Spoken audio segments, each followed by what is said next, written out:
વંદે ગુજરાત.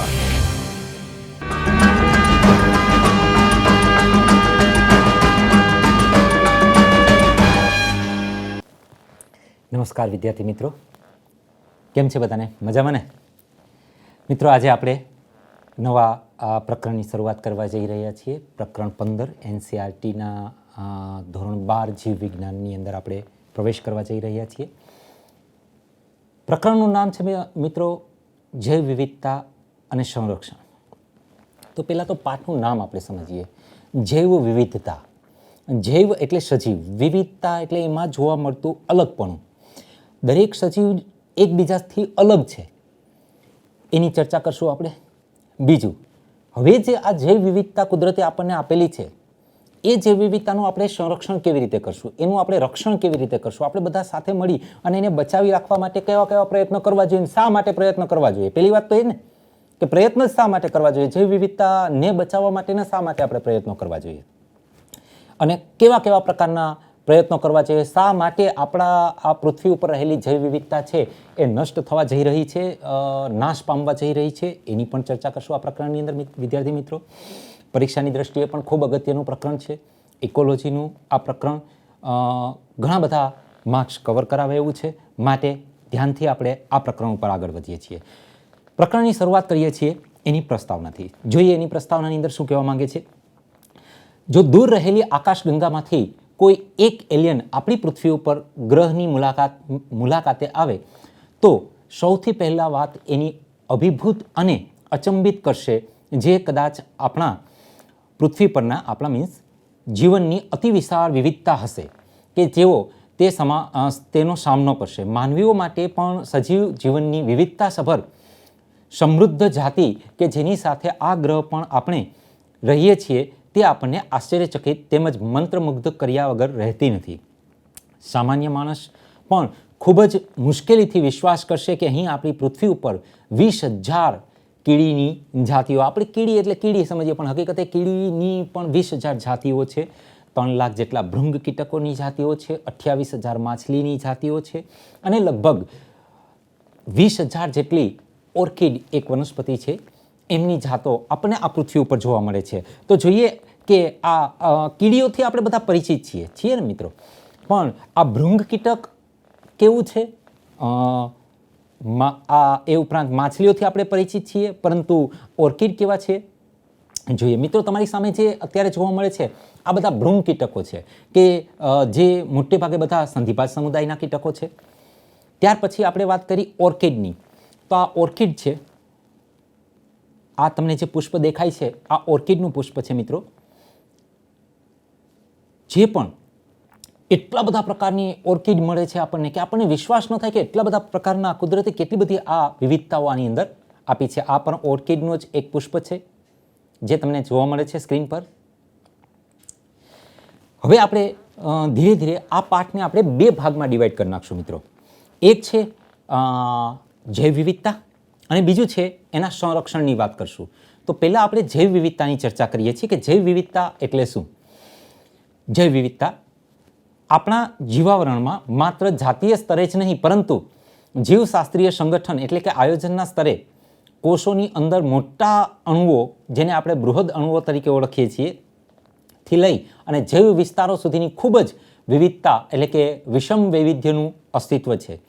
જૈવ વિવિધતા શબ્દ સામાજિક જૈવ વૈજ્ઞાનિક એક હતા જેનું નામ છે એડવર્ડ વિલ્સન દ્વારા જૈવિક સંગઠનના દરેક સ્તરે સંકળાયેલી વિવિધતાના વર્ણન માટે પ્રચલિત કરવામાં આવ્યો હતો. એડવર્ડ વિલ્સન, આ તમને જે સ્ક્રીન ઉપર દેખાય છે આ વૈજ્ઞાનિકનું નામ છે એડવર્ડ વિલ્સન. સૌ પ્રથમ જૈવ વિવિધતા વિશે જો આપણને કોઈ માહિતી આપી હોય કે આપણા સમાજની અંદર જુદી જુદી જાતિઓ કેટલી છે, કેટલા પ્રમાણમાં છે અને કેવા પ્રકારની છે, એના વિશેની જો કોઈ સમજૂતી આપી હોય તો એડવર્ડ વિલ્સન હતા. એડવર્ડ વિલ્સન એ ઉપરાંત એણે આ જૈવ વિવિધતાને અલગ અલગ 3 પ્રકારની અંદર વિભાજિત કરી છે. જેમાં પહેલી છે એવું માનતા હતા કે જૈવ વિવિધતા છે જે સજીવોમાં જોવા પડતું અલગપણું છે એ જનીનિક સ્તરે હોઈ શકે છે. મિત્રો, આપણને ખબર છે કે જનીનિક સ્તરે જૈવ વિવિધતા એટલે શું. જનીનો તમે આગળ જીનેટિક્સ ભણી લીધું હશે, તમારા ભણવામાં આવી ગયું હશે બેટા. તો એની અંદર તમે જીનેટિક્સ એટલે કે જનીનની અંદર તમે કઈ રીતે વિવિધતા આવે, ડીએનએની અંદર કઈ રીતે ફેરફાર થાય, આ ડીએનએ છે એ જનીનને કેવી રીતે અસર કરે છે અને આ જનીનને કારણે લક્ષણો કેવી રીતે બદલાઈ જાય છે, એના વિશેની તમે ભરપૂર ચર્ચા કરી હશે આગળના પાઠોની અંદર. એની અંદર કેવા કેવા ફેરફારો થાય કે જેથી કરીને જનીનિક સ્તરે વિવિધતા જોવા મળે છે, એના વિશેની આપણે ચર્ચા કરીએ તો એક જાતિ જનીનિક સ્તરે તેના વિતરણ ક્ષેત્રમાં ખૂબ જ વિવિધતા દર્શાવી શકે છે. હિમાલયના વિવિધ વિસ્તારોમાં પ્રગતિ ઔષધીય વનસ્પતિ સર્પગંધા, એ આપણને ખબર છે, સર્પગંધા નામની એક વનસ્પતિ છે, દ્વારા દર્શાવાતી જનીનિક વિવિધતા એ તેના દ્વારા ઉત્પાદિત સક્રિય રસાયણ રિસર્પિન. હવે આ રિસર્પિન છે ને બેટા, એ સર્પગંધામાંથી મેળવવામાં આવે છે. સર્પગંધા નામની એક પ્લાન્ટ છે, વનસ્પતિ છે, એમાંથી રિસર્પિન મેળવવામાં આવે છે. રિસર્પિન ખાસ કરીને કાર્ડિયાક જે ડિઝીઝ હોય છે, કાર્ડિયાક ડિઝીઝ એટલે હૃદય રોગને લગતા જે ખામીઓ છે, એ ખામીઓની અંદર રિસર્પિનનો મોટે પાયે ઉપયોગ કરવામાં આવે છે, જે સર્પગંધા નામની વનસ્પતિમાંથી મેળવવામાં આવે છે. આ રસાયણ રિસર્પિનની ક્ષમતા તથા સાંદ્રતાના અર્થમાં એટલે કે સંબંધમાં હોઈ શકે છે. ભારતમાં 50,000થી પણ વધારે જનીનિક રીતે ભિન્ન ચોખાની ધાન્ય જાતિઓ તથા 1,000થી પણ વધારે કેરીની જાતિઓ અત્યારે ભારતની અંદર અસ્તિત્વ ધરાવે છે. આ તમને જે સ્ક્રીન ઉપર દેખાય છે બેટા, આ પ્લાન્ટ, આ વનસ્પતિ, એનું નામ છે સર્પગંધા, જેમાંથી આપણે રિસર્પિન મેળવીએ છીએ. રિસર્પિન યાદ રાખશું બેટા, કાર્ડિયાક જે ડિઝીઝ હોય છે, હૃદય રોગને લગતા જે પણ ડિઝીઝ છે, એ ડિઝીઝની અંદર આપણને સર્પગંધા ખૂબ જ ઉપયોગી નીવડે છે. આ સર્પગંધા પ્લાન્ટ છે. આ જોઈએ આપણે જનીનિક વિવિધતાની વાત કરી છે. બીજી વિવિધતા એડવર્ડે એ કીધી કે જાતિ વિવિધતા. જાતિ વિવિધતા, આ વિવિધતા જાતિ સ્તરે હોય છે. જાતિ કઈ જાતિનું સાપેક્ષની અંદર વાત કરીએ તો કઈ જાતિ કરતાં વધારે છે એના સંદર્ભમાં વાત કરે છે. ઉદાહરણ તરીકે પશ્ચિમ ઘાટની ઉભયજીવી જાતિઓની વિવિધતા પૂર્વીય ઘાટ કરતાં વધારે છે. એટલે જોયું, કમ્પેરિઝન આવ્યું, સાપેક્ષમાં વાત કરવાની એવી કે ભાઈ ઉત્તર ગુજરાત કરતાં દક્ષિણ ગુજરાતની અંદર જે વિવિધતા કેવી છે, પૂર્વ ગુજરાત કરતાં પશ્ચિમ ગુજરાતમાં જે વિવિધતા કેવી છે, ઉત્તર ભારત કરતાં પશ્ચિમ ભારતમાં જે વિવિધતા કેવી છે, કે દક્ષિણ ભારતમાં જે વિવિધતા કેવી છે, સાપેક્ષ જાતિની આપણે તુલના કરશું. અહીંયા આપણને એક ઉદાહરણ આપેલું છે પશ્ચિમ ઘાટ અને પૂર્વ ઘાટની, કે પશ્ચિમ ઘાટની અંદર જે ઉભયજીવી જાતિઓ છે, ઉભયજીવી સમુદાય તમે ભણી ગયા છો આગળ, એ ઉભયજીવી સમુદાયની જે પશ્ચિમ ઘાટની અંદર જે જાતિઓ છે, એના કરતાં પૂર્વ ઘાટની અંદર જાતિઓ કેવી છે, કેટલા પ્રમાણમાં છે, વધારે છે, ઓછી છે, એના વિશેની જાતિ વિવિધતાની અંદર આપણે ચર્ચા કરી શકીએ છીએ. અને પરિસ્થિતિકીય વિવિધતા, પરિસ્થિતિ ઇકોલોજીની અંદર કેવા પ્રકારની વિવિધતા જોવા મળે છે, આ વિવિધતા નિવસન તંત્ર સ્તરે હોય છે. આ શબ્દ તમે આગળના પાઠની અંદર ભણી ગયા છો. નિવસન તંત્રની અંદર કયા કયા વિભાગો છે ને એના વિશે આપણે અત્યારે ડિટેલમાં નથી જતા મિત્રો, પણ નિવસન તંત્ર તમે આગળ ભણી ચૂક્યા છો. તો નિવસન તંત્રની અંદર જે વિવિધતા જોવા મળે છે, એ વિવિધતાની અહીંયા આપણે ચર્ચા કરવાની રહેશે. ઉદાહરણ તરીકે ભારત પાસે કેવા કેવા પ્રકારના નિવસન તંત્રો છે? રણ પ્રદેશ છે, વર્ષાવનો છે, એટલે કે જ્યાં મોટે ભાગે વરસાદો, મેઘાલય અને આસામની વાત કરે છે, વર્ષાવનો. દરિયા કિનારાના ક્ષારયુક્ત વિસ્તારો, આપણા ગુજરાતનો દરિયા કિનારાથી લઈ અને નીચે કર્ણાટક અને ત્યાં સુધીના જે દરિયા કિનારા છે, કેરળના દરિયા કિનારાની વાત કરે છે, ત્યાંની નિવસન તંત્ર.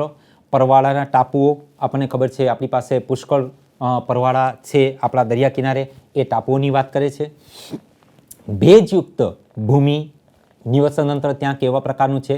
વેલાળમુખી પ્રદેશો અને પહાડો પરની વનસ્પતિઓ કે પહાડો પરના ઘાસના મેદાનો જેવી પરિસ્થિતિકીય વિવિધતા, જે એ નોર્વે જેવા સ્કેન્ડિનેવિયન દેશ કરતાં પણ આપણા દેશની અંદર ઘણી બધી વધારે જોવા મળે છે. આ નિવસન તંત્રીય વિવિધતા, રણ પ્રદેશ, વર્ષાવનો, દરિયા કિનારાના ક્ષારયુક્ત વિસ્તારો, પરવાળા ટાપુઓ, ભેજયુક્ત ભૂમિ, વેલાળમુખી પ્રદેશો અને પહાડો, આ આપણે પરિસ્થિતિકીય વિવિધતાની ચર્ચા કરી. આમ 3 પ્રકારની વિવિધતાની આપણે વાત કરી છે. પેલી જનીનિક વિવિધતાની ચર્ચા કરી, પછી જાતિ વિવિધતાની ચર્ચા કરી અને પછી પરિસ્થિતિ વિવિધતાની વાત કરી. 3 મુદ્દા સરસ મજાના છે મિત્રો, સરળ છે, કોઈ એટલા બધા અટપટા છે નહીં, આસાનીથી આપણને યાદ રહી જાય અને યાદ રાખી લેવાના છે મિત્રો આપણે. ઠીક છે. ત્યાર પછી હવે આપણે આગળ વધીએ છીએ. પ્રકૃતિમાં આ સમૃદ્ધ વિવિધતાને એકત્ર થવા માટે ઉદ્વિકાસના લાખો વર્ષ લાગે છે. આપણને એમ થતું હશે કે આ જૈવ વિવિધતા જંગલોમાં આવી અથવા પહાડો પર આવી તો શું 1 કે 2 દિવસની અંદર આવી ગઈ હશે? ના મિત્રો, લાખો વર્ષો આ જૈવ વિવિધતા ઉત્પન્ન થવાની અંદર લાખો વર્ષો જતા રહેતા હોય છે. પરંતુ જો જાતિ ગુમાવવાનો આ વર્તમાન દર સતત ચાલુ રહેશે તો આપણે આ બધી જ સંપત્તિને 2 સદી કરતાં પણ ઓછા સમયની અંદર ગુમાવી શકીએ છીએ. કારણ કે આ અત્યારે જંગલો જે ગતિથી નાશ પામવામાં આવે છે, જંગલો જે ગતિથી નાશ પામે છે, જંગલો જે પ્રવાહથી નાશ પામે છે, એ પ્રવાહથી જો આપણે એને સતત ને સતત નાશ કરતા રહીશું તો 2 સદીથી વધારે આપણે આને જોઈ શકશું નહીં. જૈવ વિવિધતા અને તેનું સંરક્ષણ આજકાલ દરેકના હિત સંબંધી આંતરરાષ્ટ્રીય અતિ આવશ્યક પર્યાવરણીય મુદ્દાઓ છે. કારણ કે આ ગ્રહ પર આપણી ચિરંજીવિતા શબ્દ અહીંયા એ અર્થમાં લેવાનો છે કે લાંબુ જીવી શકીએ, અને સુખાકારી એટલે કે આપણે સુખી તંદુરસ્ત જીવી શકીએ. માટે સમગ્ર વિશ્વમાં વધુમાં વધુ લોકોને જૈવ વિવિધતાની ચિંતાજનક મહત્વનું ભાન થયું છે કે તેઓ વાસ્તવિક ખ્યાલ આવ્યો છે. આ જોઈએ આપણે ત્રણ જે આપણે હમણાં ડાયવર્સિટી એટલે જૈવ વિવિધતાની જે વાત કરી, જૈવ વિવિધતાને અંગ્રેજીમાં ડાયવર્સિટી તરીકે ઓળખવામાં આવે છે. ટાઈપ્સ ઓફ ડાયવર્સિટીની વાત કરીએ આપણે.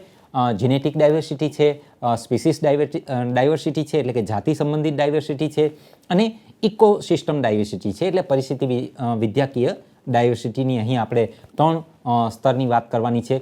જનીનિક ડાયવર્સિટીની અંદર આપણને ડીએનએ જોવા મળે છે, એટલે કે જાનીનિક સ્તરે કયા પ્રકારની વિવિધતા હોય કે જેથી કરીને આ ડાયવર્સિટી ઉત્પન્ન થાય છે, આ વિવિધતા ઉત્પન્ન થાય છે.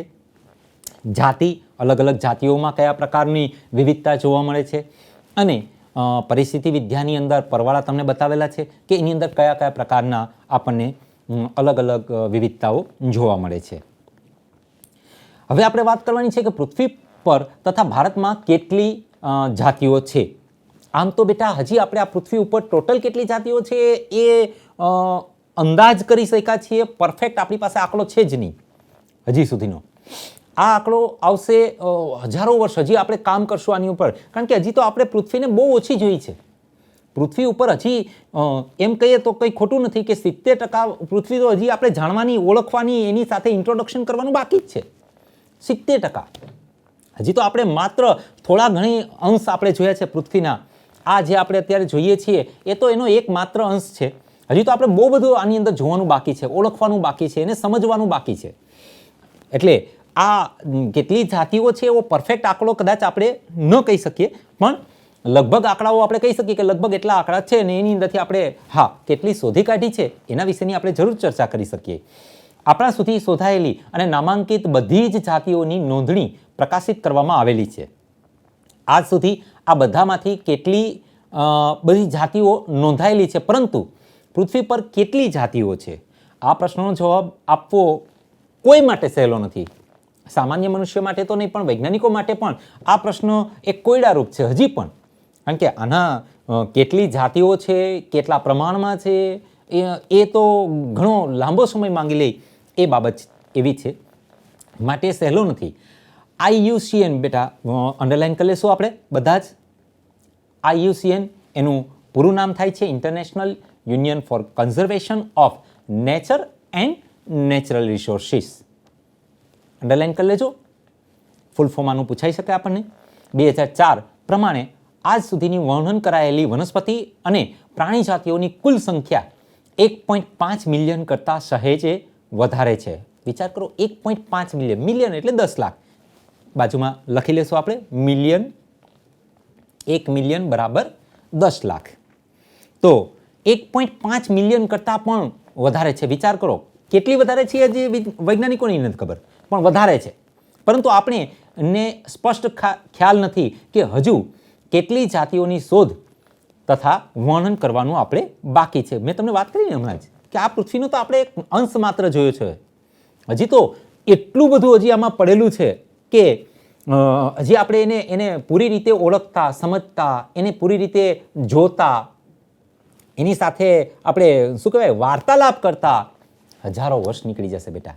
એટલી બધી વિવિધતા એટલું બધું હજી ઓળખવાનું આપણે પૃથ્વી ઉપર બાકી છે, એ અહીંયા સ્પષ્ટ થાય છે. જો અંદાજ લગાવવામાં ખૂબ જ વ્યાપકતા છે, તથા તેમનામાંથી ઘણી તો માત્ર પ્રશિક્ષિત રીતે ધારણ જ છે.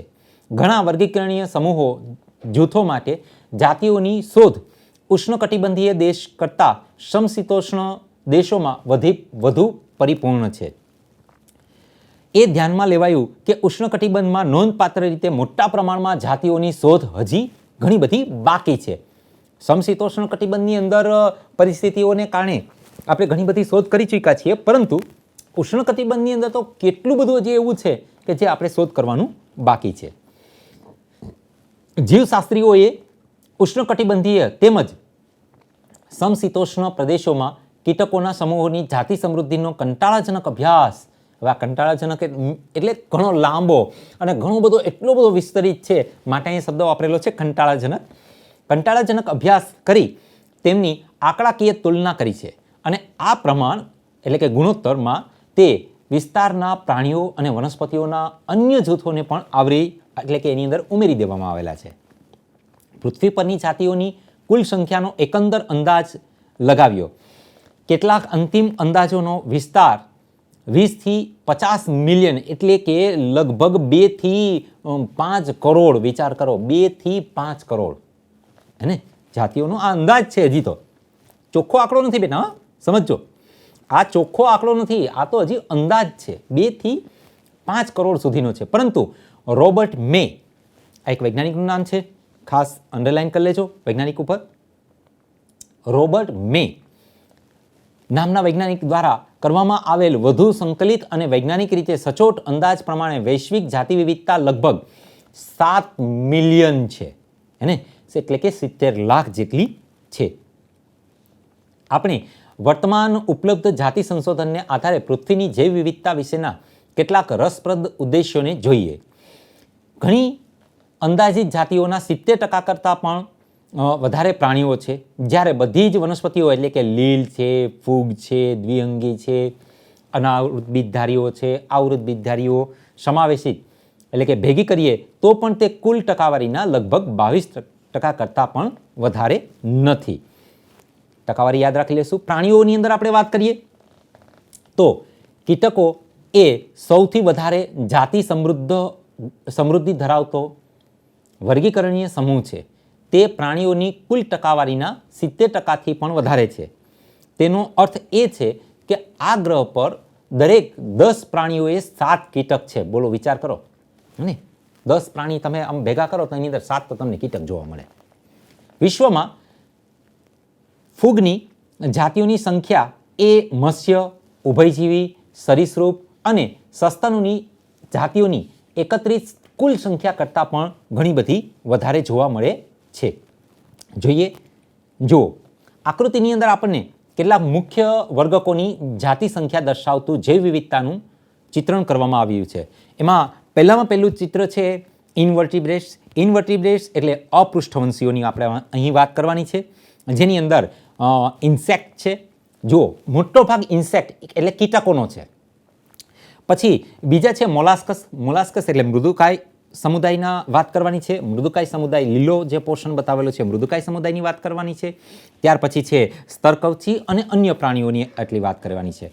હવે વિચાર કરો, કીટકો જુઓ કેટલો બધો વધારે છે ઇનવર્ટિબ્રેટ્સની અંદર, અપૃષ્ઠવંશીની અંદર. જ્યારે આ બાજુ વર્ટિબ્રેટ્સની અંદર વાત કરીએ તો પૃષ્ઠવંશીની અંદર જુઓ ફિશિસ, મત્સ્ય, લગભગ 50% તો મત્સ્ય જ છે. બાકી મોમલ્સ છે, બર્ડ્સ છે, રેપ્ટાઇલ્સ છે, એમ્ફિબિયન્સ છે, એટલે કે સસ્તનો છે, પક્ષીઓ છે, સરીસૃપ છે, ઉભયજીવીઓ છે. તો એ બધા કેટલા છે? બહુ ઓછા છે. એની સામે તમે માછલીઓ જુઓ પુષ્કળ પ્રમાણમાં છે.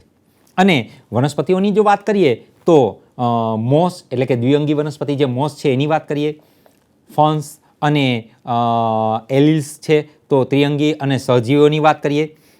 ત્યાર પછી છે એન્જિયોસ્પર્મ એટલે આવૃત બીજધારી વનસ્પતિની આપણે વાત કરીએ.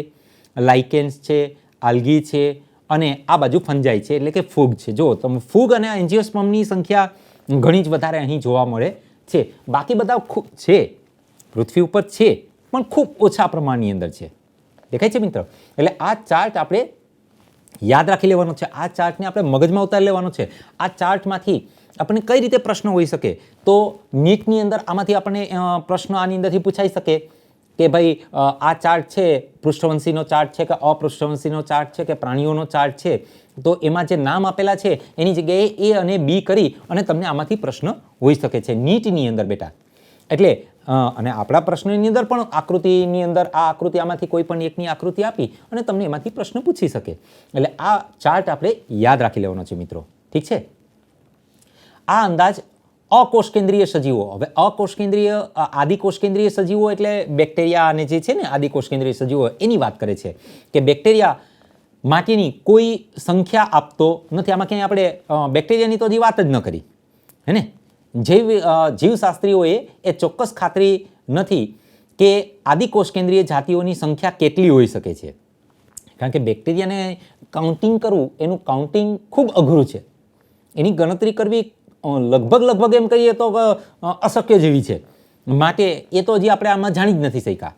સમસ્યા એ છે કે પરંપરાગત વર્ગીકરણની રીતો સૂક્ષ્મજીવોને ઓળખવા માટે યોગ્ય કે ઉચિત નથી તથા ઘણી જાતિઓનું પ્રયોગશાળામાં સંવર્ધન યોગ્ય પણ નથી. જો આ સમૂહની જાતિઓના વર્ણન માટે જૈવ રાસાયણિક તથા અથવા આણ્વીય માપદંડનો અપનાવવામાં આવે ત્યારે તેની વિવિધતા લાખોમાં પહોંચી શકે છે, આપણે જોઈ શકીએ. તેમ છતાં પણ ભારત એ વિશ્વના કુલ વિસ્તારોમાં આ બધા જ આંકડા બેટા પરીક્ષાની દ્રષ્ટિએ ખૂબ અગત્યના છે. બરોબર. હું ધીરે ધીરે એટલા માટે જ બોલું છું કે તમે અંડરલાઈન કરી શકો. આ બધા જ આંકડા આપણે યાદ રાખવાના છે કે ભાઈ ભારત એ વિશ્વના કુલ જમીન વિસ્તારના કેટલા ટકા છે? તો કે 2.4% છે. બરોબર. હવે 2.4% આપણી પાસે જમીન છે, એની સામે આપણી પાસે જૈવ વિવિધતા કેટલી છે? તો કે આ વિશ્વની 8.1% જૈવ વિવિધતા આપણી પાસે છે. વિશ્વની જૈવ વિવિધતાના 8.1% આપણે ધરાવીએ છીએ. બોલો, વિચાર કરો, 2.4% આપણી પાસે જમીન છે, એની ઉપર આપણે 8.1% જૈવ વિવિધતા આપણે ધરાવીએ છીએ. આ જ કારણ છે કે ભારત પણ વિશ્વના 12 મોટી જૈવ વિવિધતા ધરાવતા દેશો પૈકીનો એક દેશ છે. ભારતમાં લગભગ 45, આ બધા અંડરલાઈન કરી લેજો, આ બધા આંકડા યાદ રાખી લેવાના છે મિત્રો, હે 45,000 જેટલી વનસ્પતિની જાતિઓ છે અને તેના કરતાં પણ 2 ગણાથી પણ વધારે પ્રાણીઓની જાતિઓની નોંધણી કરી શકાય છે. વાસ્તવિક રીતે આજ સુધી કેટલી જીવંત જાતિઓની શોધ તથા તેમના નામ આપવાના હજી કેટલા બધા તો બાકી છે. આ તો એક નાનો એવો આંકડો છે. આ જે તમને અહીંયા બતાવવામાં આવેલો છે ને 45,000 અને તેનાથી 2 ગણા, આ એક નાનો એવો આંકડો છે. આ સિવાય તો હજી આપણા ભારતની અંદર પુષ્કળ એવી બધી પ્રાણીઓ અને વનસ્પતિઓ છે કે એને ઓળખવી હજી આપણા માટે ખૂબ અઘરું અને બાકી કામ છે.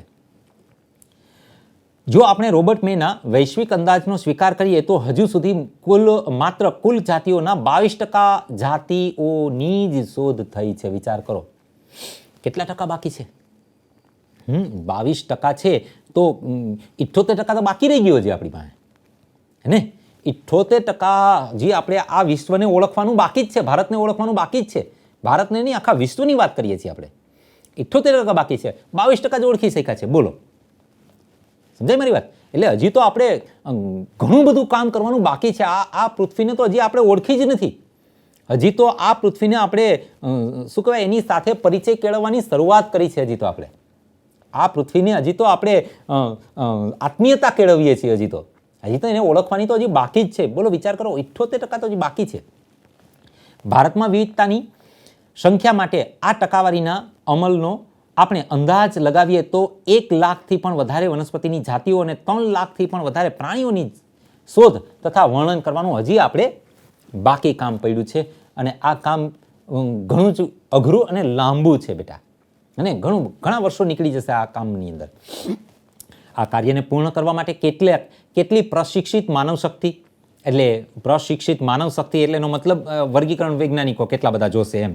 વર્ગીકરણ વિદો મીન્સ વૈજ્ઞાનિકો કેટલા બધા વર્ગીકરણ કરી શકે, વર્ગીકરણની જાણકારી મેળવેલા હોય એવા વ્યક્તિઓની આપણે અહીંયા જરૂર પડશે, તથા કેટલા સમયની આવશ્યકતા પડશે. આ પરિસ્થિતિ હજુ પણ વધારે નિરાશાજનક દેખાય છે. આપણે આ બધું કરી શકશું એ ખૂબ નિરાશાજનક એટલા માટે અહીંયા શબ્દ વાપરવામાં આવેલો છે કે ખૂબ લાંબુ છે બેટા. અને 22% હજી આપણે શોધ થઈ ગઈ છે અને બાકીનું બધું જો બાકી હોય તો કેટલી બધી વાર લાગશે આની અંદર, અને કેટલા બધા માનવ પરિબળોની આપણે આમાં જરૂર પડશે, માનવ બળની. જ્યારે આપણે સ્પષ્ટ રીતે જાણીએ છીએ કે મોટાભાગની આ જાતિઓ આપણે તેમની શોધ કરતાં પહેલાં જ વિલુપ્ત થવાના ભયનો સામનો કરી રહી છે. જોયું આ શબ્દ શું કહેવા માંગે છે બેટા, સમજો છો? અને આપણે એને ઓળખશું નહીં એ પહેલાં તો એ લુપ્ત થઈ ગઈ હશે. લુપ્ત થઈ જવું એટલે નાશ થઈ જવું. આ પૃથ્વી ઉપર એવી ઘણી બધી જાતિઓ છે કે જેને હજી આપણે ઓળખવાની બાકી છે. આપણે હજી એને ઓળખતા રહેશું એ પહેલાં તો એ લુપ્ત થઈ જશે, જતી રહેશે આ પૃથ્વી ઉપરથી. એને એવું કહેવા માંગે છે.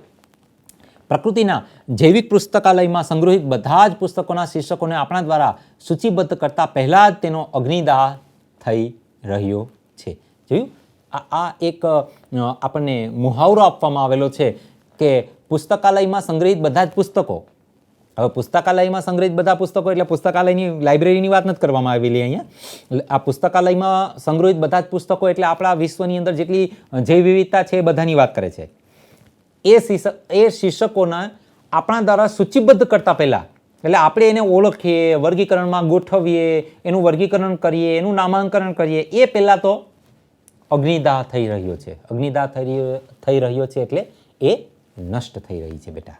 હે, જૈવ વિવિધતાની વાત કરીએ છીએ, જૈવ વિવિધતાની ચર્ચા કરીએ છીએ, માટે આપણે આને બચાવવું. સંરક્ષણ આપણે બીજા ભાગમાં ચર્ચા કરશું. સંરક્ષણની શા માટે જરૂર છે, આ કારણથી આપણે એની સંરક્ષણ એને બચાવવાની જરૂર છે. આ રોબર્ટ મે, હમણાં જે આપણે વાત કરીને રોબર્ટ મે કે જેણે વિશ્વની અંદર કેટલી 22% જાતિઓ આપણે ઓળખી શક્યા છે, એ જે અનુમાન લગાવનાર વૈજ્ઞાનિક કોણ હતો? આ રોબર્ટ મે. આ બેટા આ તમને બધી વૈજ્ઞાનિકોની આકૃતિ એટલા માટે બતાવું છું, વૈજ્ઞાનિકોના ચિત્રો એટલા માટે બતાવું છું કે તમે એને મગજની અંદર અત્યારે જ ફિટ કરી લો કે આ રોબર્ટ મે કેવા દેખાતા હતા. રોબર્ટ મે આવા દેખાતા હતા. શું કીધું એણે? તો કે ભાઈ 22% ઓળખાણા છે, બાકી બધા બાકી છે. વિશ્વની અંદર 22% ઓળખાણા છે, બાકી બધા બાકી છે. આવું કહેનાર વૈજ્ઞાનિક એટલે કોણ? રોબર્ટ મે. જે તમારી સામે અત્યારે સ્ક્રીન પર દેખાય છે એ વ્યક્તિ રોબર્ટ મે છે. ઠીક છે. હવે આપણે આ જૈવ વિવિધતા છે એની પ્રતિરૂપો અથવા એની ભાત એટલે એની પેટર્ન કેવી છે, કઈ રીતે, શા માટે ભાઈ અમુક જગ્યાએ જૈવ વિવિધતા વધારે છે, શું એવું કારણ છે કે અમુક જગ્યાએ જૈવ વિવિધતા ઓછી છે કે છે જ નહીં, અથવા છે તો પુષ્કળ છે, શા માટે આવું થયું, એની આપણે ચર્ચા કરીએ 15.1.2 ની અંદર કે જૈવ વિવિધતાના પ્રતિરૂપો અને ભાતો કેવી છે. જૈવ વિવિધતા છે એ શા માટે અમુક વિસ્તારો પૂરતી સીમિત થઈ ગઈ, શા માટે આખા વિશ્વની જૈવ વિવિધતા એક સરખી ન થઈ, એની પાછળના કયા કારણો હોઈ શકે, કઈ પેટર્ન છે, કઈ એવી ભાત છે કે જેના દ્વારા આખી જૈવ વિવિધતા આ પૃથ્વી ઉપર ફેલાયેલી છે. જોઈએ એમાં પહેલું જ પરિબળ છે, પહેલી જ ભાત છે એ છે અક્ષાંશીય ઢોળાંશ.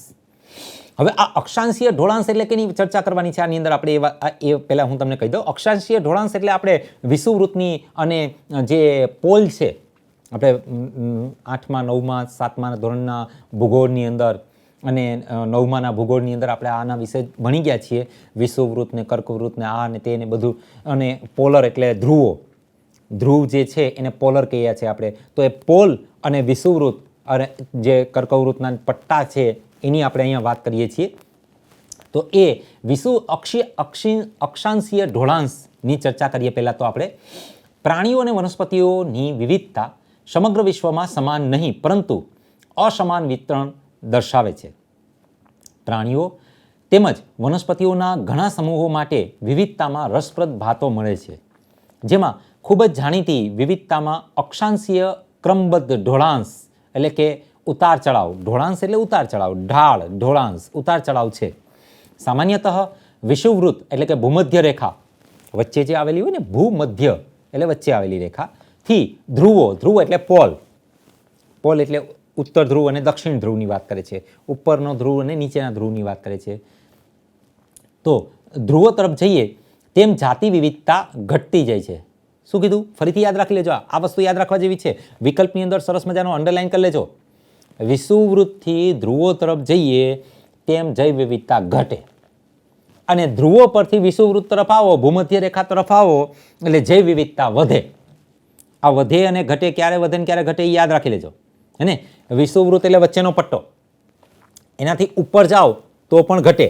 એનાથી નીચે જાઓ, આપણો પૃથ્વીનો ગોળો છે ને, એમાં વચ્ચેનો પટ્ટો છે ને એને ભૂમધ્ય રેખા કહેવાય, વિષુવવૃત્ત કહેવાય. અને એનાથી ઉપર જાઓ ગમે એટલા અંશ ગમે એટલા અંશ અને ગમે એટલા અંશ નીચે આવો એટલે જૈવ વિવિધતા ઘટતી જાય છે.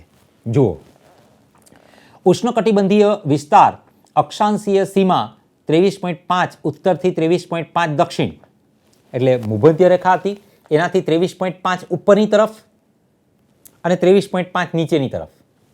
થઈ ગયું? એટલે અહીંયા લખેલું છે 23.5 અંશ ઉપર, 23.5 અંશ નીચે દક્ષિણ સુધીમાં સમશીતોષ્ણ કે ધ્રુવ પ્રદેશો કરતાં વધારે જાતિઓ જોવા મળે છે. આ ધ્રુવ પ્રદેશ એટલે ઉપરનો ભાગ છે, એના કરતાં અહીં આપણને આ અક્ષાંશીય સીમા છે 23.5 ઉત્તરથી 23.5 દક્ષિણ સુધીની અંદર આપણને વધુ જોવા મળે છે જૈવ વિવિધતા. યાદ રાખશું, ધ્રુવ પ્રદેશ કરતાં અહીં આપણને વધુ જોવા મળે છે. જુઓ, ટ્રોપિકલ ઇકોસિસ્ટમ અને પોલર ઇકોસિસ્ટમ. પોલર ઇકોસિસ્ટમ એટલે ધ્રુવ પ્રદેશ જે છે, જે ધ્રુવો ઉપર આવેલા પ્રદેશો છે એની વાત કરે છે. અને આ જે છે એ વિષુવવૃત્તની આસપાસના વિસ્તારો છે. જુઓ, વિષુવવૃત્તની આસપાસના વિસ્તારો છે એમાં જંગલ જુઓ અને ત્યાં ધ્રુવ પ્રદેશના જંગલ જુઓ. એની સામે નીચેના બે ચિત્ર બતાવેલા છે કે વિષુવવૃત્તની આસપાસ જે છે, ભૂમધ્ય રેખાની આસપાસના જે વિસ્તારો છે 23.5 ઉપર ને 23.5 નીચે, એટલે કે 23.5 અંશ ઉત્તરમાં 23.5 અંશ દક્ષિણની અંદર જે વિસ્તારો આવેલા છે એની અંદર દરિયો કેવો છે જુઓ. એમાં કેટલી બધી માછલીઓ છે, કેટલા બધા પરવાળા બતાવેલા છે, કેટલા બધા એની અંદર તમને પ્લાન્ટ બતાવેલા છે, કેટલા બધા પ્રાણીઓ બતાવેલા છે, કેટલા બધા એની અંદર અલગ અલગ પ્રકારની વિવિધતાઓ બતાવેલી છે ને, એને જૈવ વિવિધતા કહેવાય. એની સામે આ બાજુ જુઓ, ધ્રુવ પ્રદેશમાં બરફ દેખાય છે, એકાદ બે ત્રણ જે સૂક્ષ્મ જીવો છે, પ્રાણીઓ છે, માછલીઓ છે, એવું કંઈ દેખાય છે. એટલે કમ્પેરિઝન તમે કરો બંને આકૃતિનું, ઉપર જંગલનું કમ્પેરિઝન કરો, નીચે દરિયાનું કમ્પેરિઝન કરો, તો તમને સ્પષ્ટ ખબર પડી જશે કે વિષુવવૃત્તની આસપાસ છે એની અંદર વૃક્ષો પણ વધારે છે, પ્રાણીઓ વધારે છે ને. જ્યારે આ બાજુ ધ્રુવ પ્રદેશ છે, એટલે ધ્રુવ ઉપરનો નીચેના ધ્રુવની વાત કરીએ, ધ્રુવ પ્રદેશની અંદર છે એ તમે જોઈ શકો છો ત્યાં વૃક્ષો પણ ઓછા છે, પ્રાણીઓ, માછલીઓ બધું જ ઓછું છે, વિવિધતા ઓછી છે. આ બાજુ વિવિધતા વધારે છે ને.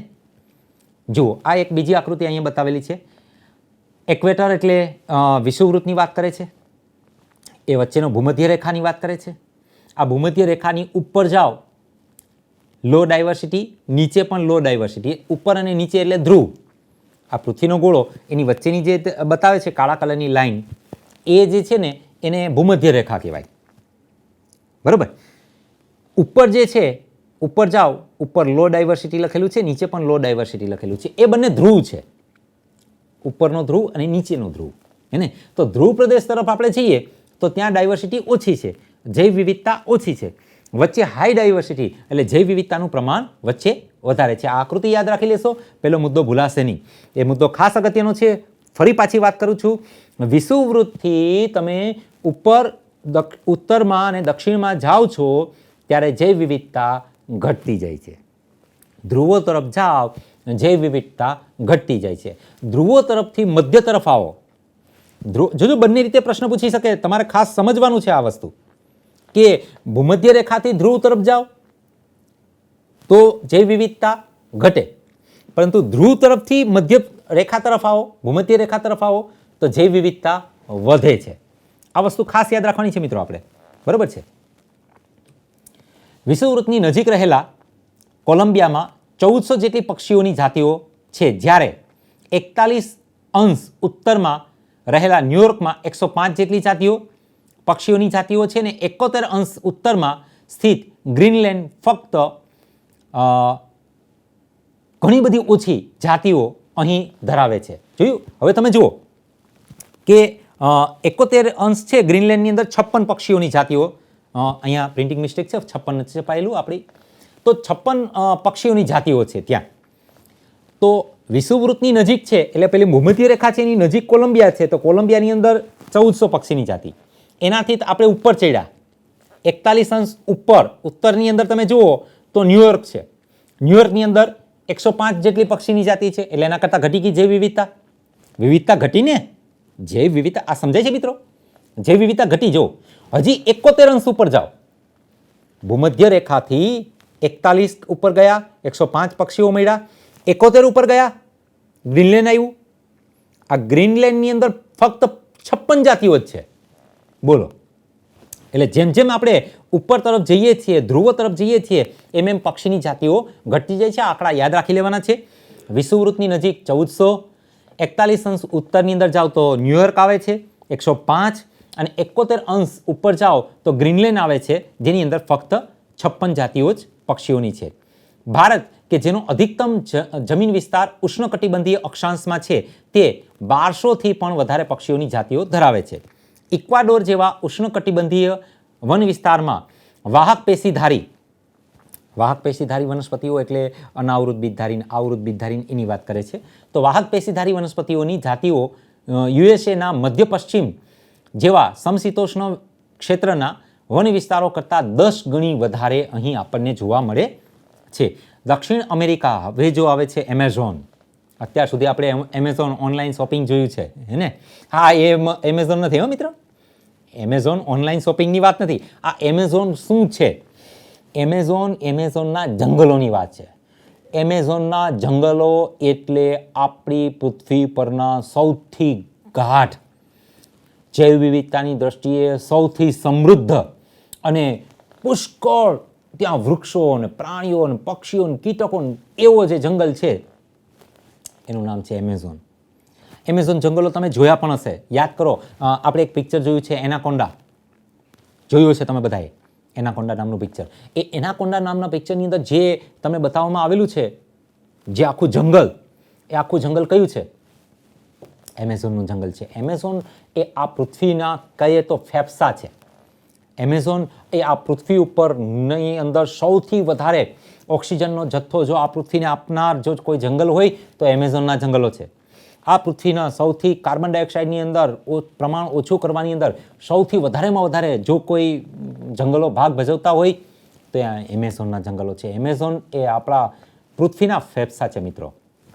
એની વાત કરવાની છે આપણે અહીં કે એમેઝોનના જંગલો જે આવેલા છે, આ એમેઝોનના જંગલો મોટા ભાગના ઉષ્ણકટિબંધીય વર્ષાવનો પૃથ્વી ઉપર સૌથી વધારે જૈવ વિવિધતા ધરાવે છે. જુઓ કેટલી જૈવ વિવિધતા છે, જુઓ તો ખરા. એની અંદર 40,000 વનસ્પતિની જાતિઓ છે, 3,000 મત્સ્યની, 1,300 પક્ષીઓની, 427 સસ્તનોની, 427 પાછા ઉભયજીવ. આ બધા આંકડા યાદ રાખી લેજો મિત્રો.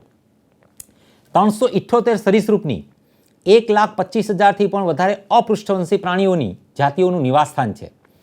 વૈજ્ઞાનિકોનું અનુમાન છે કે આ વર્ષાવનોમાં અત્યારે પણ ઓછામાં ઓછી 20 લાખ એટલે કે 2 મિલિયન જેટલી કીટકની જાતિઓની શોધ તથા નામાંકન કે ઓળખ તો હજી બાકી છે. તો વિચાર કરો કેટલા હશે કીટકોને?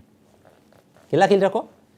2 લાખ કીટકોને તો આપણે ઓળખવાના. આ બધા જ અંડરલાઈન કરી લેજો મિત્રો, આપણા માટે ખૂબ અગત્યના આંકડાઓ છે આ બધા, કે એમેઝોનના વર્ષા જંગલોની અંદર કેટલા પ્રમાણમાં કઈ કઈ જાતિઓ છે. આ બધી જ આપણા માટે ઘણી અગત્યના આંકડાઓ છે. ખાસ નોંધ કરી લેજો આ બધા આંકડાઓની. પરિસ્થિતિવિદ અને ઉદ્વિકાસીય જીવશાસ્ત્રીઓએ ઘણી પરિકલ્પનાઓ પ્રસ્થાપિત કરી છે, જેમાંથી કેટલીક મહત્વની છે. જોઈએ 2-3 પરિકલ્પનાઓ. પહેલી પરિકલ્પના છે જાતિ ઉદ્ભવ સામાન્ય રીતે સમયનું કાર્ય છે. એટલે જેમ જેમ સમય વધતો જાય છે એમ એમ જાતિઓના ઉદ્ભવ પણ થતો ગયો, અલગ અલગ વિવિધતા જોવા મળી. સમશીતોષ્ણ કટિબંધીય આધીન વિસ્તારોમાં ભૂતકાળમાં વારંવાર હિમપ્રપાત થવો એટલે પુષ્કળ બરફનો વરસાદ થતો રહ્યો. જ્યારે તેનાથી વિપરીત ઉષ્ણકટિબંધીય અક્ષાંશો લાખો વર્ષોથી તેની સાપેક્ષે ખલેલ વગરના રહ્યા. જો હવે આ શબ્દ સમજો, ખલેલ વગરના રહ્યા એટલે ત્યાં બહુ એટલું બધું કંઈ પરિસ્થિતિઓની અંદર ઉથલપાથલ નથી થઈ, પર્યાવરણમાં બહુ ઉથલપાથલ નથી થઈ. ક્યાંની વાત કરીએ છીએ? ઉષ્ણકટિબંધની વાત કરીએ છીએ. ઉષ્ણકટિબંધની અંદર બહુ ખલેલ નથી થઈ. ત્યાં ધ્રુવ પ્રદેશની અંદર તો બરફના વરસાદ ને તોફાન ને એવું બધું થઈ જ રાખ્યું. હિમપ્રપાત કહેવાય એને આપણે હિમપ્રપાતથી ઓળખીએ છીએ. તો હિમપ્રપાત ત્યાં થઈ રાખ્યો. ધ્રુવ પ્રદેશની વાત કરીએ છીએ ત્યાં થઈ રાખ્યો. ઉષ્ણકટિબંધની વાત કરીએ તો ત્યાં બહુ ખલેલ નથી. ખલેલ નથી એનો મતલબ શું આપણે સમજવાનો છે? ખલેલ નથી ઇન ધ સેન્સ કે ત્યાં વધારે પ્રમાણમાં કોઈ તકલીફ નથી, ત્યાં વધારે પ્રમાણમાં વરસાદ પણ ન થયો, કોઈ વધારે તોફાનો ન થયા, આ તે બીજું ઓછું થયું, પ્રમાણસર થયું, કે જે એ જાતિ એ પક્ષીઓ, પ્રાણીઓ, કીટકો સહન કરી શકે એની સીમા બહાર નથી થયું. જ્યારે ધ્રુવ પ્રદેશમાં તો પુષ્કળ થયું છે, હિમપ્રપાત થયા છે, એને કારણે ત્યાં ઓછી જોવા મળે છે, તેની સાપેક્ષે ખલેલ વગરના રહ્યા છે. અને આ જ કારણ છે કે જૈવ વૈવિધ્યકરણ માટે લાંબો ઉદ્વિકાસીય સમય આપણને ઉષ્ણકટિબંધની અંદર જોવા મળ્યો. બીજું એક તારણ એવું છે કે ઉષ્ણકટિબંધીય પર્યાવરણ એ સમશીતોષ્ણ પર્યાવરણથી વિપરીત રીતે ઓછા મોસમી એટલે કે ઋતુકીય પરિવર્તનયુક્ત પ્રમાણમાં વધુ સ્થિર અને ભવિષ્ય ભાખવા યોગ્ય છે. હવે ભવિષ્ય ભાખવું એટલે આપણે અનુમાન કરી શકીએ કે ભાઈ આ સમયે વરસાદ આવશે કે નહીં આવે, આ સમયે હવે ઠંડી પડશે કે નહીં પડે, ભવિષ્ય ભાખવા યોગ્ય છે. અને અથવા તો અનુમાનિત કરી શકીએ. અનુમાનિત રહ્યું એટલે આપણે અનુમાન કરી શક્યા ત્યાં કે ભાઈ હવે આવું થશે, અને એવું થયું પણ ખરા. જ્યારે ધ્રુવ પ્રદેશમાં આવું થયું જ નહીં, આપણે એનું અનુમાન કંઈ કરી જ ન શક્યા. આવું સ્થિર પર્યાવરણ અનોખી વિશિષ્ટીકરણને પ્રોત્સાહિત કરતું રહ્યું અને સૌથી વધુ જાતિ વિવિધતા તરફ દોરાયું. ઉષ્ણકટિબંધની વાત કરીએ છીએ.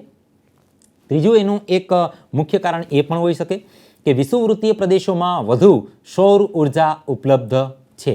જે વચ્ચેનો પટ્ટો છે ને મિત્રો, એમાં સૌર ઉર્જા ત્યાં વધારે છે પોલરની દ્રષ્ટિએ, એટલે કે ધ્રુવોની દ્રષ્ટિએ. બંને ધ્રુવ છે એની દ્રષ્ટિએ વચ્ચે છે, ત્યાં સૂર્યના કિરણો સીધા જ પડે છે, ત્યાં વધારે પ્રમાણમાં કિરણો સૂર્ય ઉર્જા છે.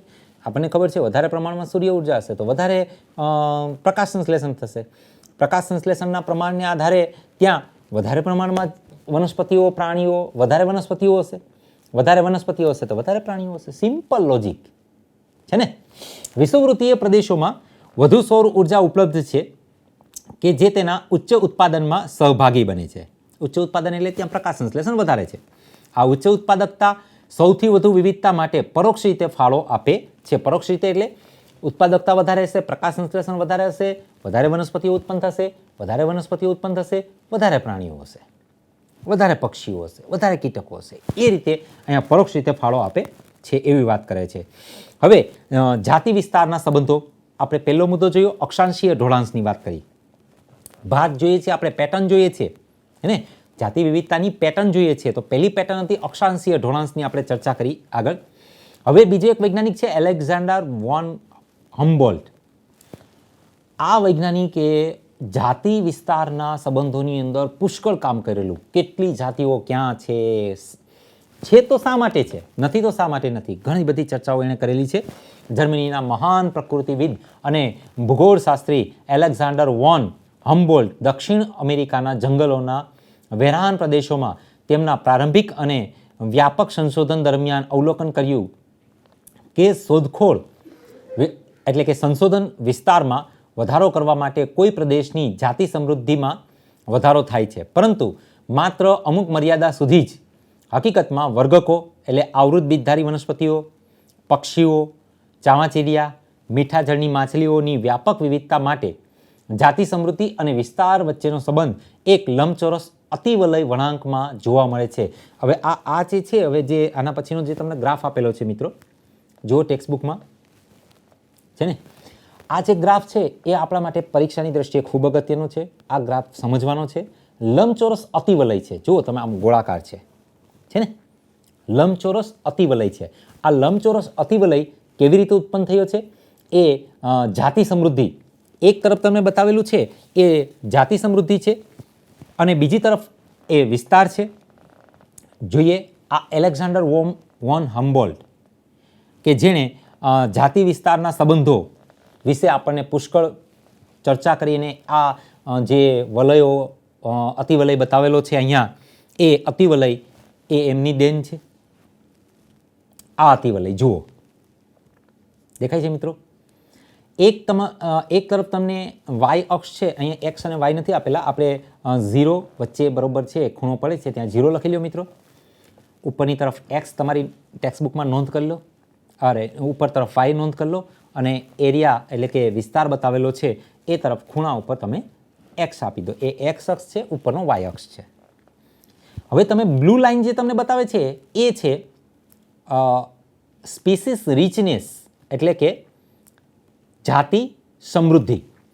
આ જાતિ સમૃદ્ધિ બતાવેલી છે વાય અક્ષ ઉપર અને એક્સ અક્ષ ઉપર તમને એરિયા એટલે કે વિસ્તાર બતાવેલો છે.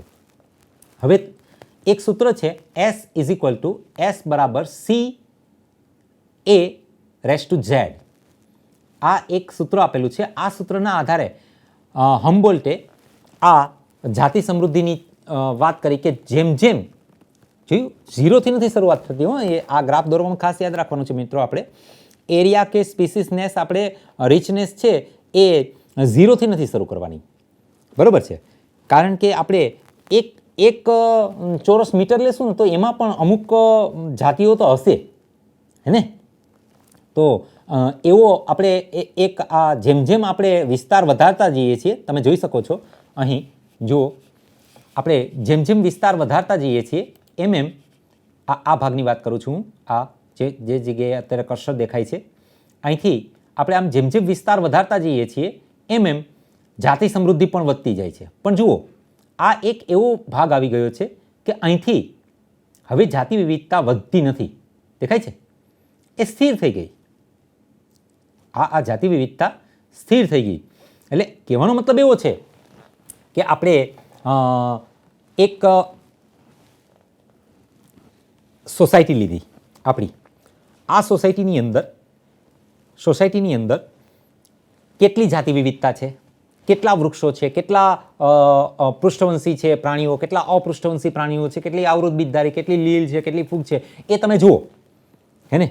પછી એનાથી હજી થોડુંક મોટું કરો, તમારી આજુબાજુની 10 સોસાયટીઓ લઈ લો. ધારી લો કે તમારી સોસાયટીની અંદર તમને આ જૈવ વિવિધતા છે એ 1000 આંકડો મળ્યો કે 1000 પ્રકારની જૈવ વિવિધતા તમને જોવા મળી. આજુબાજુની 10 સોસાયટીઓ લઈ લો તો એની અંદર તમને આ આંકડો મોટો જોવા મળશે, 5000, 7000, 10000 કે 12000 જોવા મળશે. તમારા આખા સમગ્ર શહેરનો આંકડો એકઠો કરો કે કેટલી જૈવ વિવિધતા છે. 10,000, 20,000, 15,000, 25,000 જે આંકડો આવ્યો તે. પણ એક લિમિટ એવી આવી જશે કે પછી આંકડો વધશે નહીં, એ સ્થિર થઈ જાય, પછી એમાં થોડો ઘણો ચેન્જીસ આવશે હે ને. એટલે આપણને લંબચોરસ અતિવલય મળે છે. જુઓ તમે ગ્રાફ જુઓ, લંબચોરસ અતિવલય છે એ આ કારણથી આપણને મળ્યો છે. S બરાબર CA/Z કરવાથી આપણને લંબચોરસ અતિવલય મળ્યો. પરંતુ જો આપણે એને લોગેરિધમ ઉપર લઈ જઈએ, લોગ પ્રમાણ ઉપર લઈ જઈએ, લોગ માપ ઉપર લઈ જઈએ તો એ આપણને log S આની ઉપર તમે એપ્લાય કરો તો log S બરાબર log C plus log Z. કારણ કે ઉપર રેસ ટુ હોય તો એ આગળ આવી જાય, લોગની આગળ આવી જાય છે. અને log એ તમને બતાવેલું છે. અહીં S છે એ જાતિ સમૃદ્ધિ છે, એ છે એ વિસ્તાર છે, Z રેખાનો ઢાળ છે અને Y છે એ C છે એ વાયનો આંતરછેદ એટલે વાય પર ક્યાં કાપો લાગશે. આપણે ખાસ કરીને Z ચકાસવાનું છે. હવે જુઓ એના પછીની તો જોઈએ તો Z છે એ ખાસ કરીને અગત્યનું મૂલ્ય છે. એના વિશે આપણે છે એ ઘણું થોડુંક સમજૂતી માંગી લે એવું ચિત્ર છે. તો આપણે અહીં આ પાઠને, આ પ્રકરણ, આ મુદ્દાને અહીં આપણે વિરામ આપીએ છીએ. આપણે જે અત્યારે લેક્ચર જોયો એના આધારિત થોડા પ્રશ્નોની આપણે વિકલ્પોની આપણે ચર્ચા કરી લઈએ. આ વિકલ્પો ખાસ કરીને નીટ માટે ખૂબ જ અગત્યના હોય છે બેટા, એમના વિશે ચર્ચા કરી લઈએ થોડી. તો વૈશ્વિક જૈવ વિવિધતામાં નીચે પૈકી કોણ સૌથી વધુ જાતિઓની સંખ્યા ધરાવે છે? તો એની અંદર સૌથી વધારે જાતિ જૈવ વિવિધતામાં વિશ્વની અંદર કોની છે? તો એ મોસિસ અને ફર્ન છે, લીલ છે, લાઇકેન છે કે ફૂગ છે? તો બેટા યાદ રાખજો, વૈશ્વિક જૈવ વિવિધતાની અંદર જો સૌથી વધુ જાતિ પ્રમાણ ધરાવતું હોય તો એ કોણ છે? ફૂગ છે. બરાબર છે બેટા. બીજો પ્રશ્ન, સામાન્ય રીતે વ્યક્તિ ઉનાળાની ગરમીથી બચવા દિલ્હીથી સિમલા જાય છે. એ જ રીતે લાખો સ્થાનાંતરિત પક્ષીઓ સાઇબિરિયા અને ઉત્તરના પ્રદેશોથી ઠંડીથી બચવા ક્યાં જાય છે? તો યાદ રાખજો, કયો જવાબ છે? કેવલાદેવ રાષ્ટ્રીય ઉદ્યાન. બરાબર, કેવલાદેવ રાષ્ટ્રીય ઉદ્યાનની અંદર છે એ ઠંડીથી બચવા માટે જાય છે. જે જાતિ અમુક ચોક્કસ વિસ્તાર પૂરતી જ મર્યાદિત હોય અને બીજે ક્યાંય ન જોવા મળે તો એને આપણે શું કીધું હતું? યાદ કરો, આપણે આવી ગયું છે આગળ આ બધા શબ્દો ફરીથી યાદ કરાવી દઉં છું. એન્ડેમિક, એન્ડેમિક એટલે સ્થાનિક જાતિ કહેવાય. અસામાન્ય ન કહેવાય, મધ્યવર્તી ન કહેવાય, પરદેશી ન કહેવાય. એને કેવી જાતિ કહેવાય? સ્થાનિક, એન્ડેમિક સ્પીસીસ તરીકે એને ઓળખવામાં આવે છે. નીચે આપેલા પૈકી કયો નેશનલ પાર્ક એ વિખ્યાત કસ્તુરી ધરાવતા હરણ કે હંગુલનું રહેઠાણ છે? તો યાદ રાખશું, દચીગામ નેશનલ પાર્ક જમ્મુ અને કાશ્મીરની અંદર જે આવેલું છે એ કસ્તુરી હરણ માટેનું છે એ વિખ્યાત નેશનલ પાર્ક છે. ત્યાર પછી log s બરાબર log g plus log c plus z log a સમીકરણ ખાલી જગ્યા સૂચવે છે. શું સૂચવે છે? તો કે જાતિ વિસ્તારના સંબંધની આ આપણને સૂચન આપે છે. યાદ કરો, હમણાં આપણે પહેલા પીરિયડનો છેલ્લો ટોપિક આપણે આ ભણ્યા, હમણાં જ જે આપણે ભણ્યા એમાં છેલ્લો ટોપિક આપણે આ જોયો તો કે log s બરાબર log c plus z log a. તો એ શું બતાવે છે? જાતિ વિસ્તારના સંબંધો દર્શાવે છે. એ અને આર પ્રકારના એટલે કે વિધાન અને કારણ પ્રકારના આપણે વાત કરી લઈએ તો વિધાન અને કારણની અંદર યાદ રાખજો બેટા, વિધાન અને કારણની અંદર એ બી સી ડી વિકલ્પ હંમેશને માટે બધામાં સરખા જ રહેશે, એ ચેન્જ નહીં થાય. એ અને આર બંને સાચા. આર એ એટલે કે કારણ છે એ વિધાનની સમજૂતી છે. એ અને આર એટલે વિધાન અને કારણ બંને સાચા છે, પરંતુ કારણ છે એ વિધાનની સમજૂતી નથી. દરેકમાં સરખું જ હોય. ગમે ત્યારે પ્રશ્ન પૂછાય, નીટમાં પૂછાય કે તમારા બોર્ડની અંદર પૂછાય તો આ ચાર વિકલ્પો આમનામ જ રહેશે. બરોબર છે? એ સાચું છે ને આર ખોટું છે એટલે કે વિધાન સાચું છે ને કારણ ખોટું છે. એ ખોટું છે ને આર સાચું છે એટલે કે વિધાન ખોટું છે અને આપણું કારણ છે એ સાચું છે. તો આ રીતના ચાર વિકલ્પ છે. હવે જોઈએ આપણે વિધાન શું કહે છે. વ્યક્તિ તરીકે, સમાજ તરીકે અને રાષ્ટ્રો તરીકે આપણે આજે જે નિર્ણયો કરશું તેના પર ભાવિ અવલંબે છે. બરોબર ને? આ વાત સાચી છે કે ખોટી છે? તો સાચી છે ભાઈ. આજે આપણે એમ વિચારીએ કે ભાઈ જંગલો બધા કાપી નાખો તો ભવિષ્ય ખબર છે આપણને કેવું થવાનું છે. અને આપણે એમ કે ભાઈ અત્યારે જેટલા જંગલ છે એના ડબલ જંગલ કરી નાખો તો ભવિષ્ય કેવું થાય આપણને ખબર છે. તો ભવિષ્ય કોના ઉપર નિર્ભર કરે છે? આજના આપણા નિર્ણયો ઉપર કરે છે. એ વાત સાચી છે. ઓકે, એટલે જ્યાં એ સાચું છે એ બી અને સી ઉપર હવે આપણે વાત કરવાની છે. ડી હવે વિકલ્પ વિચારવાનો જ નથી. બરાબર છે? જૈવાવરણની જાળવણી એ આપણી નૈતિક જવાબદારી છે કે આપણને જ્યારે કોઈ ઉપર દંડા લઈને ઊભા રહે કે નહીં ભાઈ તો જૈવાવરણની જાળવણી કર, તો જ આપણે કરવાની નહીં. આપણી નૈતિક જવાબદારી છે. આપણે એક મનુષ્ય તરીકે જન્મ લીધો છે, એક વિચારશીલ પ્રાણી તરીકે આપણે જન્મ લીધો છે, તો એ આપણી નૈતિક જવાબદારી બને કે આપણે જૈવાવરણની જાળવણી કરીએ. તો આર પણ સાચું છે અને આરના આધારે આપણે એને ખૂબ સારી રીતે સમજાવી શકીએ છીએ. માટે જવાબ શું આવશે? એ આવશે. બરોબર છે? જવાબ એ એટલે આ વિધાન અને કારણ. બરોબર? એ એટલે વિધાન, આર એટલે કારણ, પરંતુ ABCDમાંથી એ જવાબ એનો આવશે. એવો જ બીજો પ્રશ્ન, કોઈ એક વ્યક્તિ કોઈ એક જાતિના સજીવના જનીનોના બંધારણમાં રહેલા ફેરફારને તે જાતિની જનીન વિવિધતા કહે છે. તો આ વાત સાચી છે. બરોબર? જનીન વિવિધતાને કારણે ઉદ્વિકાસની પ્રક્રિયાના નૈસર્ગિક પસંદગીની તકો વધે છે. આ વાત પણ સાચી છે. પરંતુ આ કારણને કારણે, આરને કારણે આપણે એને સમજાવી શકતા નથી. બરોબર?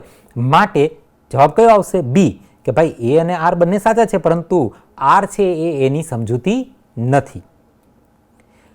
નાઇલ પર્શ એ પૂર્વ આફ્રિકાના વિક્ટોરિયા સરોવરમાં દાખલ કરવામાં આવી હતી માછલી. બરોબર? અને પરિસ્થિતિકીય અજોડ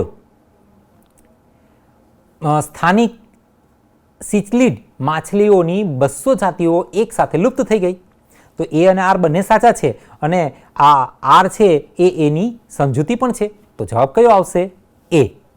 ઓકે, તો આમ અહીં આપણે આ થોડા એ આર પ્રકારના અને ઘણા આઈએમપી એવા સરસ મજાના પ્રશ્નોની આપણે ચર્ચા કરી. લોગેરિધમ યાદ રાખજો, અતિવલય યાદ રાખજો. ફરી પાછા મળશું ત્યારે આ અતિવલયની વિસ્તૃત રીતે આપણે ચર્ચા કરવાની હજી બાકી છે. આજ માટે મને રજા આપો. ધન્યવાદ.